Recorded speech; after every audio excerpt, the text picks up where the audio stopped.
नमस्कार, मैं हूं सत्यपाल और आप देख रहे हैं CWB हिंदी न्यूज। शक संवत 1947 विक्रम संवत 2082 आज श्रावण मास के शुक्ल पक्ष की अष्टमी तिथि और दिन शनिवार है। तदनुसार अंग्रेजी तारीख 2 अगस्त सन 2025। अष्टमी तिथि आज सुबह 7:24 पर समाप्त हो जाएगी। उसके बाद नवमी तिथि प्रारंभ हो जाएगी। सबसे पहले आज की सुर्खियां।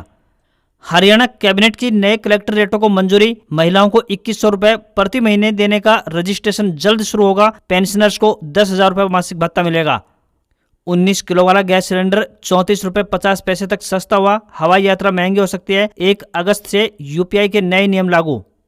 Haryana CET 2025 update. अभ्यर्थियों को राहत देने की तैयारी में आयोग अध्यक्ष हिम्मत सिंह ने दिया आश्वासन। जानिए पूरी अपडेट।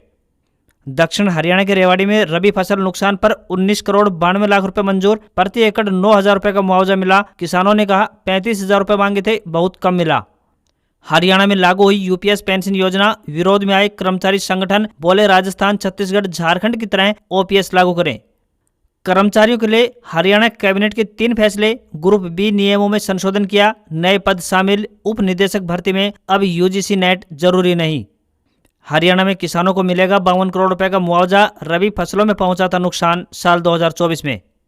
महंगा हो गया नेचुरल गैस। अगस्त से कीमतों में 2% की बढ़ोतरी हुई लागू। साधारण मिट्टी खनन से ग्राम पंचायतों को होगा सीधा फायदा। हरियाणा सरकार ने दी कई रियायतें।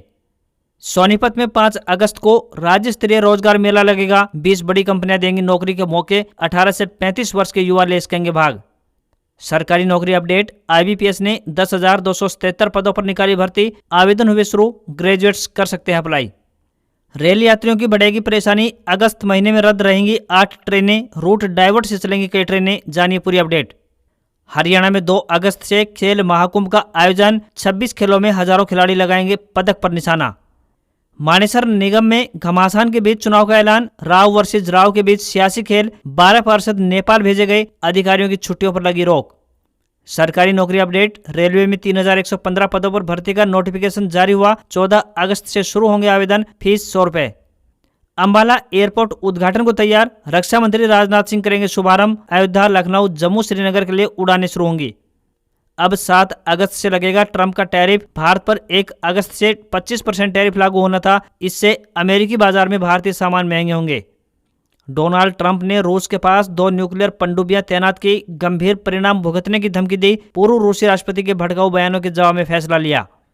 और उपराष्ट्रपति चुनाव 9 सितंबर को होंगे। नामांकन 21 अगस्त तक होंगे। तो वहीं धनखड़ ने 21 जुलाई को दिया था इस्तीफा।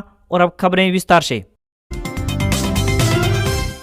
चौधरी चरण सिंह हरियाणा कृषि विश्वविद्यालय के कृषि मौसम विज्ञान विभाग के अध्यक्ष डॉक्टर मदन लाल ने मौसम पूर्वानुमान जारी करते हुए बताया कि मानसून टर्फ की उत्तरी सीमा अब श्री गंगानगर, रोहतक, बांदा, सीधी, रांची, डायमंड हार्बर से होते हुए उत्तर पूर्व बंगाल के खाड़ी तक बनी हुई है। प्रदेश में मानसून अगस्त के पहले सप्ताह तक सक्रिय बना रहेगा। राज्य के लगभग सभी क्षेत्रों में 5 अगस्त तक बारिश की गतिविधियां देखने को मिलेंगी। इस दौरान वातावरण में नमी बढ़ेगी और दिन के तापमान में गिरावट दर्ज की जा सकती है। आज यानी 2 अगस्त को यमुनानगर, करनाल, महेंद्रगढ़, रेवाड़ी, और पलवल जिलों में बरसात का येलो अलर्ट जारी किया गया है। सिरसा, फतेहाबाद और हिसार में हल्की बूंदाबांदी की संभावना जताई गई है। इसके अलावा अंबाला, कुरुक्षेत्र, कैथल, जींद, भिवानी, पंचकुला, पानीपत, सोनीपत, रोहतक, झज्जर, गुरुग्राम और फरीदाबाद में मध्यम से तेज बारिश के आसार बने हुए हैं। उसके बाद यानी 3 अगस्त को कल प्रदेश के अधिकांश जिलों में हल्की से मध्यम बारिश होने की संभावना मौसम विभाग ने जताई है।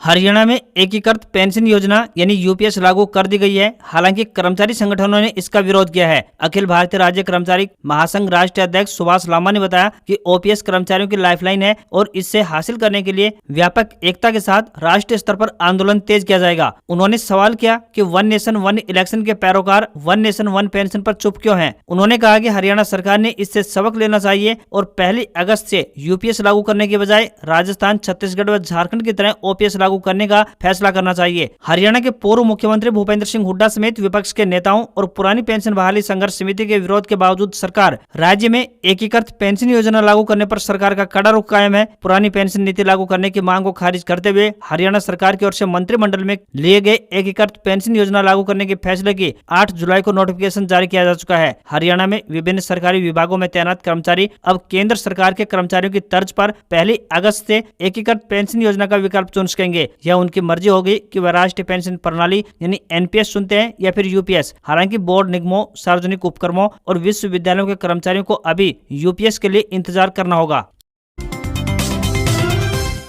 हरियाणा कर्मचारी चयन आयोग द्वारा 26 और 27 जुलाई 2025 को प्रदेश के विभिन्न परीक्षा केंद्रों में सीईटी परीक्षा का सफलतापूर्वक संचालन करवाया गया। इस दौरान कई परीक्षार्थी ऐसे भी रहे जिन्होंने भूलवश कुछ गलतियां कर दी। अब कर्मचारी चयन आयोग यानी हरियाणा एसएससी के अध्यक्ष ने ऐसे अभ्यर्थियों को राहत देने का आश्वासन दिया है। आयोग के अध्यक्ष हिम्मत सिंह ने सोशल मीडिया पर पोस्ट करते हुए जानकारी दी है कि आयोग के संज्ञान में ये बात आई है कि कई अभ्यर्थियों ने गलती से अपना रोल नंबर या फिर बुकलेट नंबर गलत भर दिया है। उन्होंने आश्वासन देते हुए कहा कि आयोग हर अभ्यर्थी के साथ है और यह सुनिश्चित करने की कोशिश रहेगी कि किसी भी अभ्यर्थी को इस तरह की गलतियों की वजह से नुकसान न उठाना पड़े। आयोग द्वारा इसके लिए एक पोर्टल खोला जाएगा जिसमें अभ्यर्थी अपनी गलतियों को सुधार सकेंगे। इस पोर्टल के जरिए अभ्यर्थियों को अपने शैक्षणिक प्रमाण पत्रों में भी सुधार का मौका मिलेगा। साथ ही उन्होंने परीक्षार्थियों से आगामी परीक्षाओं की तैयारियों को लेकर सुझाव भी मांगे हैं। हरियाणा सीएम नायब सिंह सैनी की अध्यक्षता में चंडीगढ़ में कैबिनेट की मीटिंग बुलाई गई थी जिसमें 21 एजेंडे रखे गए थे जिनमें से 17 पास कर दिए गए हैं। इस बैठक में फैसला लिया गया है कि 22 अगस्त से हरियाणा विधानसभा का मानसून सत्र बुलाया जाएगा। सत्र का शेड्यूल क्या रहेगा इसके बारे में बिजनेस एडवाइजरी कमेटी की बैठक में फैसला लिया जाएगा। हरियाणा में नए कलेक्टरेट को कैबिनेट की मंजूरी मिल गई है। इसे 3 अगस्त से लागू किया जा सकता है। वहीं सीएम ने कहा कि महिलाओं को 2100 रुपए प्रति महीना देने के लिए जल्द ही रजिस्ट्रेशन शुरू होने वाले हैं। इसके लिए पोर्टल खोला जाएगा। इसके अलावा हरियाणा कौशल रोजगार निगम यानी HKRN के तहत लगे कर्मचारियों के लिए SOP को मंजूरी प्रदान कर दी है। इसके जरिए 1,20,000 कच्चे कर्मचारियों को रिटायरमेंट तक जॉब की सिक्योरिटी दी जाएगी। वहीं गन्नौर में अंतर्राष्ट्रीय स्तर की मंडी बनाई जा रही है। वहीं 60 साल से अधिक उम्र के पूर्व विधायकों को 10,000 रुपए मासिक चिकित्सा भत्ता दिया जाएगा। वहीं 61 से 70 साल तक के पेंशनर्स को 5,000 रुपए मासिक भत्ता मिलेगा। साथ ही 70 साल से ऊपर के पेंशनर्स को 10,000 रुपए मासिक भत्ता दिया जाएगा। पंचकुला स्थित एग्रो माल के अलॉटियों की शिकायतों के निपटारे के लिए विवाद समाधान 2 नीति लागू की गई है। तय समय पर कब्जा न मिलने की स्थिति में भुगतान की गई राशि पर 7% वार्षिक ब्याज मिलेगा। जिन मामलों में नो ड्यूज सर्टिफिकेट या फिर कन्वेंस डीड हो चुकी है और सिस्टम में बकाया राशि दिख रही है वहां केवल मूल राशि ही वसूली जाएगी। ब्याज और पेनल्टी माफ कर दी जाएगी। बिल्डरों को सीवरेज, पानी, बिजली लाइन, गैस पाइपलाइन जैसी सुविधाओं के लिए राजस्व रास्तों का इस्तेमाल करने की अनुमति दी गई है। यह नीति 6 क्रम यानी कि 10 मीटर चौड़ाई वाले राजस्व रास्तों पर लागू होगी। और कैबिनेट मीटिंग में फैसला लिया गया कि विधानसभा का मानसून सत्र 22 अगस्त से शुरू होगा। हरियाणा की नायब सैनी सरकार ने साधारण मिट्टी के उत्खनन से जुड़ी प्रक्रियाओं को सरलीकृत करते हुए पंचायतों और किसानों को बड़ी राहत प्रदान की है। अब ग्राम पंचायतों को साधारण मिट्टी के उत्खनन से प्राप्त रॉयल्टी का 50% हिस्सा सीधे उनके खातों में जमा किया जाएगा, जिससे वे गांव में विकास कार्य करवा सकेंगे। साथ ही सरकार ने निर्णय लिया है कि जोड़ या तालाबों के निर्माण के लिए निकाली गई मिट्टी के निपटान की प्रक्रिया को भी विभागीय पोर्टल पर सरल बनाया जाएगा। प्रदेश सरकार ने किसानों को भी राहत देते हुए एक बड़ा फैसला लिया है। अब उन्हें मिट्टी भरत कार्य के लिए NOC पोर्टल से अनुमति मिल सकेगी और 200 रुपए लगने वाली परमिट फीस को खत्म कर दिया गया है। खास बात यह है कि अब 450 घन मीटर तक साधारण मिट्टी उत्खनन की परमिशन ऑनलाइन मिलेगी। ई रवाना बिलिंग की भी जरूरत नहीं पड़ेगी। पुराने ई रवाना सिस्टम को हटा दिया गया है। सरकार ने खनिज दोहन के लिए छोटे खनन ब्लॉकों को भी ठेके पर देने का फैसला लिया है ताकि छोटे उद्यमी भी खनन व्यवसाय में भाग ले सकें। लघु खनिजों के पट्टों को अब ई नीलामी के माध्यम से आवंटित किया जा रहा है। इस नई प्रणाली से रेत और बजरी जैसी निर्माण सामग्री की कीमतों में गिरावट आनी तय है। बृहस्पतिवार को जिला प्रशासन ने गुरुग्राम में नई सर्किल रेट लागू करने को लेकर बैठक की। 1 अगस्त से ये नए रेट लागू हो गए हैं। बैठक में लोगों की ओर से कुल 18 आपत्तियां और दावों पर चर्चा की गई। इसके बाद नई सर्किल रेट की लिस्ट को अंतिम रूप दे दिया गया। इस बार औसतन 20% तक सर्किल रेट बढ़ाए गए हैं, जबकि कुछ जगहों पर यह बढ़ोतरी 60 से 70% तक पहुंच गई है। अधिकतर इलाकों में 10 से लेकर 20% तक रेट में इजाफा हुआ है। मैदावास गाँव के लोगों ने उनका गाँव के सर्किल रेट को बादशाहपुर के बराबर करने की भी मांग रखी। इसी तरह नूरपुर और झाड़सा गाँव के लोगों ने भी पलड़ा और बादशाहपुर के जैसे सर्किल रेट की मांग रखी। उनका कहना है कि उनके गांव की लोकेशन और जमीन की क्वालिटी आसपास के गांव जैसी ही है, इसलिए उन्हें भी बराबर रेट मिलने चाहिए। प्रशासन ने इन आपत्तियों को गंभीरता से सुना और उन पर विचार किया। ग्रामीण क्षेत्रों के किसानों ने सर्किल रेट में हुई बढ़ोतरी पर संतोष जताया है, लेकिन शहरी इलाकों के लोगों में कुछ नाराजगी भी देखी गई। जो लोग दुकान या प्लाट खरीदना चाहते हैं वे चाहते हैं कि रेट कम किए जाएं ताकि खरीदारी के समय उन पर ज्यादा आर्थिक बोझ न पड़े। वजीराबाद, पटौदी और मेहरौली रोड जैसे क्षेत्रों के लोगों ने कॉमर्शियल और रेजिडेंशियल प्रॉपर्टी के दाम कम करने की मांग रखी है। हरियाणा में किसानों के लिए राहत भरी खबर सामने आई है। सूबे की नायब सैनिक सरकार ने ओलावृष्टि और भारी बारिश के चलते क्षतिग्रस्त हुई रबी फसलों की मुआवजा राशि जारी कर दी है। मुख्यमंत्री ने 22,617 लाभार्थी किसानों के बैंक खातों में 52 करोड़ 14 लाख रुपए की मुआवजा राशि जारी कर बड़ी राहत प्रदान की है। मुख्यमंत्री नायब सिंह सैनी ने बताया कि फसल नुकसान का आकलन क्षतिपूर्ति पोर्टल के माध्यम से एकत्रित आंकड़ों के आधार पर किया गया है। उन्होंने बताया कि दिसंबर 2024 से लेकर मार्च 2025 के बीच विभिन्न अवसरों पर क्षतिपूर्ति पोर्टल खोला गया था, जिस पर किसानों ने नुकसान दर्ज करवाया था। दावों का गहनता से आकलन और सत्यापन के बाद लगभग 57,485 एकड़ भूमि मुआवजे के लिए पात्र पाई गई थी, जिनके मालिकों को अब मुआवजा राशि का लाभ मिलेगा। मूल्यांकन में 15 जिलों यमुनानगर, अंबाला, कुरुक्षेत्र, कैथल, जींद, हिसार, रोहतक, भिवानी, चरखी दादरी, महेंद्रगढ़, रेवाड़ी, झज्जर, गुरुग्राम, मेवात और पलवल को शामिल किया गया था। अन्य जिलों को उनके सत्यापित प्रभावित क्षेत्रों और पंजीकृत किसानों के आधार पर अलग अलग राशि जारी की गई है। सीएम ने बताया कि इस मुआवजे का उद्देश्य रबी सीजन के दौरान खराब मौसम के कारण हुए नुकसान से उबरने में किसानों की आर्थिक सहायता प्रदान करना है। हरियाणा में गुरुग्राम के मानेसर नगर निगम में सीनियर डिप्टी मेयर और डिप्टी मेयर का चुनाव 5 अगस्त को होगा। मानेसर निगम कमिश्नर आयुष सिन्हा ने इस संबंध में आदेश जारी कर दिए हैं, जिसमें कहा गया है कि 2 और 3 अगस्त को चुनाव की तैयारी की जाएगी। इसलिए सभी अधिकारियों और कर्मचारियों के हेडक्वार्टर छोड़ने पर रोक लगा दी गई है। मानेसर नगर निगम के कमिश्नर आयुष सिन्हा ने इसकी पुष्टि की। निगम के पीआरओ पवन यादव ने बताया कि अधिकारियों ने तैयारी शुरू कर दी है। चुनाव निष्पक्ष और पारदर्शी तरीके से करवाए जाएंगे। वहीं सीनियर डिप्टी मेयर और डिप्टी मेयर चुनाव को लेकर बीजेपी में भी बड़ा सियासी खेल प्रारंभ हो गया है। यहाँ से 12 पार्षदों को नेपाल के काठमांडू भेजा गया है। इनके साथ भाजपा का एक रणनीतिकार भी है। माना जा रहा है कि इसके पीछे केंद्रीय राज्य मंत्री और गुरुग्राम से सांसद राव इंद्रजीत को झटका देने की कोशिश की जा रही है। पार्षदों को काठमांडू भेजने के पीछे प्रदेश की भाजपा सरकार के ही मंत्री राव नरबीर सिंह को माना जा रहा है। उनके ही एक करीबी ने नाम न छापने की शर्त पर इस बात की पुष्टि की है। हालांकि इस मामले में कोई भी खुलकर कुछ नहीं बोल पा रहा है। मेयर चुनाव में भाजपा को यहाँ से झटका लग चुका है। यहाँ से निर्दलीय डॉक्टर इंद्रजीत कौर मेयर चुनी गई थी, जो खुद को राव इंद्रजीत का समर्थक बताती रही हैं। इसी साल मार्च महीने में प्रदेश में 10 नगर निगमों के मेयर और पार्षदों का चुनाव हुआ था। भाजपा ने 9 निगमों में मेयर का चुनाव जीता, लेकिन मानेसर नगर निगम के पहले ही चुनाव में हार गई। यहाँ से निर्दलीय डॉक्टर इंद्रजीत कौर मेयर चुन ली गई। उन्होंने चुनाव में खुलकर कहा कि वे केंद्रीय राज्य मंत्री राव इंद्रजीत की करीबी हैं। 20 पार्षद वाले इस निगम में भाजपा के 7 पार्षद जीते थे।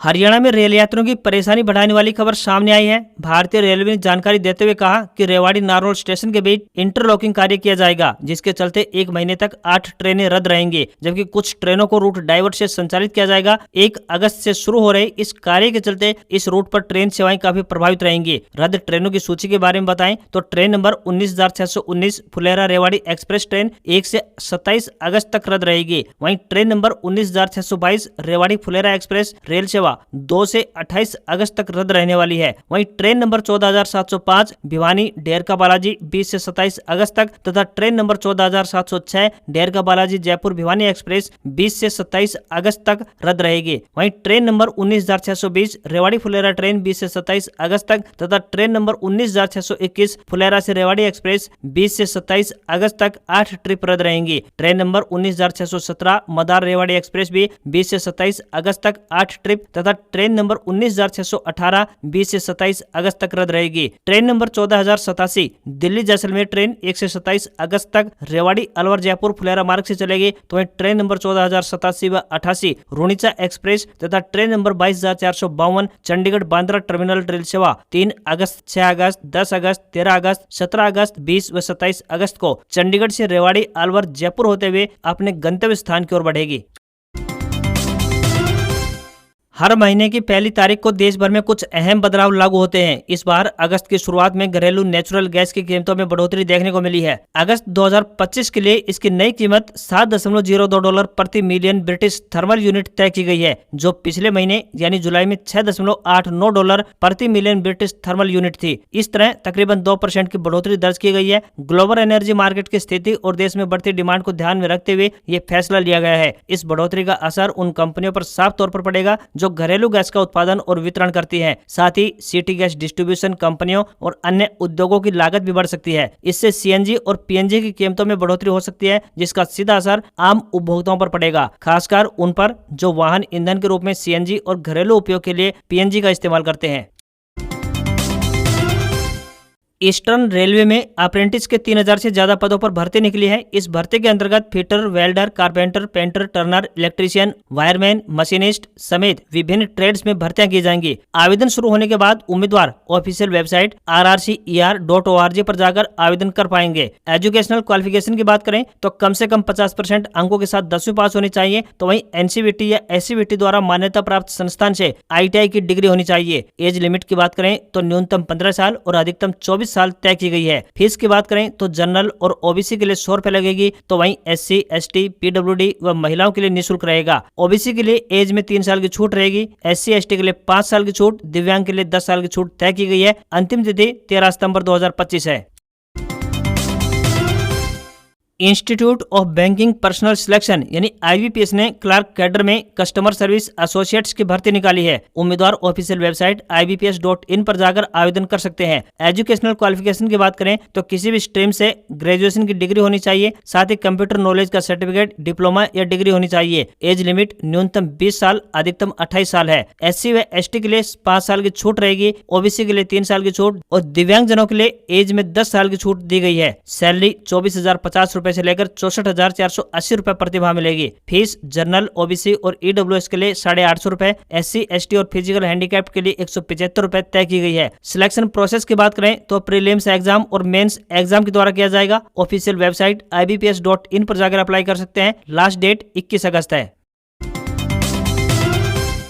भारत से अमेरिका भेजे जाने वाले सामानों पर लगने वाला 25% टैरिफ अब 7 अगस्त से लगेगा। व्हाइट हाउस ने 1 अगस्त की डेडलाइन खत्म होने से ठीक पहले इसका ऐलान कर दिया है। कस्टम्स और बॉर्डर प्रोटेक्शन को नए शुल्क वसूलने के लिए जरूरी बदलाव करने का समय मिल सके, इस कारण टैरिफ डेडलाइन को आगे बढ़ाया गया है। ट्रंप ने रूस से व्यापार के चलते भारत पर पेनल्टी लगाने की भी बात कही थी। हालांकि उन्होंने ये साफ नहीं किया कि यह पेनल्टी क्या होगी या कितनी होगी। अभी औसतन तकरीबन 10% टैरिफ लगता है। 25% टैरिफ के कारण भारत से जाने वाले सामान जैसे दवाइयां, कपड़े और इंजीनियरिंग प्रोडक्ट्स महंगे हो जाएंगे। इससे अमेरिकी बाजार में भारतीय प्रोडक्ट्स की मांग कम हो सकती है। भारत का अमेरिका के साथ ट्रेड सरप्लस यानी निर्यात से होने वाला फायदा भी कम हो सकता है। डोनाल्ड ट्रंप ने कहा, भारत हमारा दोस्त है, लेकिन हमने पिछले कई सालों में उनके साथ ज्यादा कारोबार नहीं किया क्योंकि उनके टैरिफ बहुत ज्यादा हैं, शायद दुनिया में सबसे ज्यादा। साथ ही उनके यहाँ गैर आर्थिक व्यापारिक रुकावटें भी बहुत सख्त और परेशान करने वाली है। इसके अलावा भारत हमेशा से अपनी ज्यादातर सैन्य चीजें रूस से खरीदता है और चीन के साथ रूस का सबसे बड़ा तेल खरीदार है। ये सब तब हो रहा है जब हर कोई चाहता है कि रूस यूक्रेन में लोगों को मारना बंद करे। ये सब ठीक नहीं है। इसलिए भारत को 1 अगस्त से 25% टैरिफ और ऊपर बताई गई वजह यानी रूस से व्यापार से पेनल्टी भी देनी होगी। ध्यान देने के लिए शुक्रिया। Make America great again.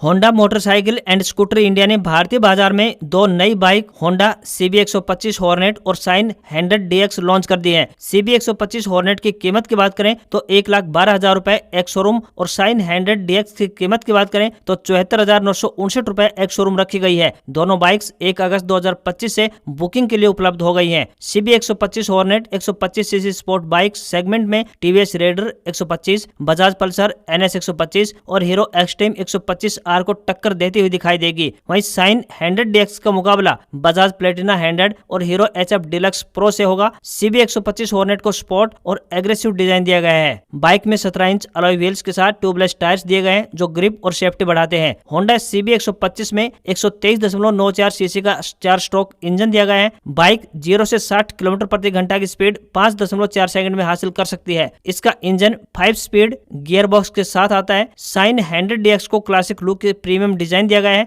नई कलर स्कीम्स और अपडेटेड ग्राफिक्स इसे एडवांस लुक देते हैं। शाइन 100 DX का LCD डिजिटल कंसोल स्पीड और फ्यूल लेवल को दिखाता है। शाइन 100 DX में 17 इंच अलॉय व्हील्स दिए गए हैं, वो भी ट्यूबलेस टायर्स के साथ जो ग्रिप और सेफ्टी को बढ़ाते हैं। शाइन 100 DX में 98.98 सीसी का 4 स्ट्रोक सिंगल सिलेंडर इंजन दिया गया है। इसका इंजन 4 स्पीड गियरबॉक्स के साथ आता है। अगस्त के पहले कारोबारी दिन भारतीय शेयर बाजार में उतार चढ़ाव देखने को मिला। सेंसेक्स 586 अंक गिरकर 80,600 के स्तर पर क्लोज हुआ। निफ्टी में भी 203 अंक की गिरावट देखने को मिली और 24,565 के स्तर पर बंद हुआ। सेंसेक्स के 30 शेयरों में से 6 शेयरों में तेजी और 24 में गिरावट देखने को मिली। सन फार्मा का शेयर 4.43% गिरा। वहीं टाटा स्टील और टाटा मोटर्स सहित कुल मिलाकर 18 शेयर 1% से 4.5% तक नीचे गिर गए। निफ्टी के 50 शेयरों में से 11 में तेजी और 39 में गिरावट रही। वहीं NSE के फार्मा सेक्टर 3.3%, हेल्थ केयर 2.77% और मेटल में 1.97% की गिरावट रही। 24 कैरेट सोने का दाम 281 रुपए गिरकर 98,253 रुपए प्रति 10 ग्राम के स्तर पर पहुंच गया है। तो वहीं चांदी की कीमत 304 रुपए कम होकर 1,09,646 रुपए प्रति किलोग्राम पहुंच गई है। दिल्ली में 24 कैरेट सोने की कीमत 99,970 रुपए और 22 कैरेट सोने की कीमत 91,650 रुपए प्रति 10 ग्राम के स्तर पर पहुंच गई। आज खबरों बस इतना ही। देखते रहिए आपका अपना हरियाणा का सबसे बेहतरीन news channel CWB Hindi news. नमस्कार। इसी आशा के साथ आपका दिन शुभ रहे। अभी तक आपने चैनल को सब्सक्राइब नहीं किया है तो चैनल को सब्सक्राइब कर लें और बेल आइकॉन जरूर प्रेस करें ताकि सबसे पहले न्यूज आप तक पहुंच सके। नमस्कार।